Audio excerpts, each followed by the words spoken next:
त्याप्रमाणे तिसरा गोंधळ संत तुकाराम महाराजांनी केला आणि चौथा गोंधळ म्हणजे कोणी केला माहितीये का?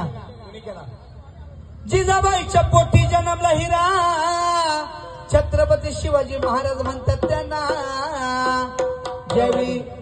ज्यावेळी छत्रपती शिवाजी महाराजांनी त्या आदिमाई जगदंबे भावानीकडनं भावानी तलवार प्रसन्न करून घेतली, तर त्या भावानी तलवारीचा गोंधळ त्या शिवनेरी गडावरती छत्रपती शिवाजी महाराजांनी केला. आज जर छत्रपती शिवाजी महाराज नसते तर आपण पंढरीची वारी केली असती का? काहीच नाही. असं गोंधळ झालं असतं का? काहीच नाही. म्हणून छत्रपती शिवाजी महाराज होते, म्हणून हे सगळं चालू आहे. म्हणून आता एवढी मंडळी जमले, सर्वांच्या मुखातनं एक छत्रपती शिवाजी महाराज मी म्हणतो, तुमच्या मुखातनं जय जोरात येऊ द्या.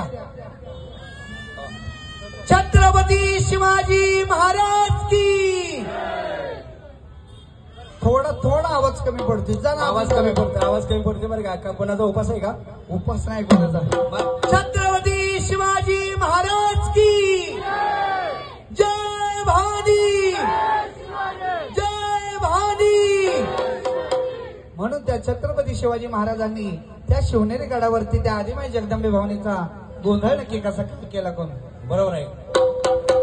राजन कुकुंब गाव तुम्ही प्रसिद्ध तुळजापुरे. राजन कुकुंब गाव तुम्ही प्रसिद्ध तुळजापुरे. आणि महाराष्ट्राची कुलसामनी बसली भागावरे.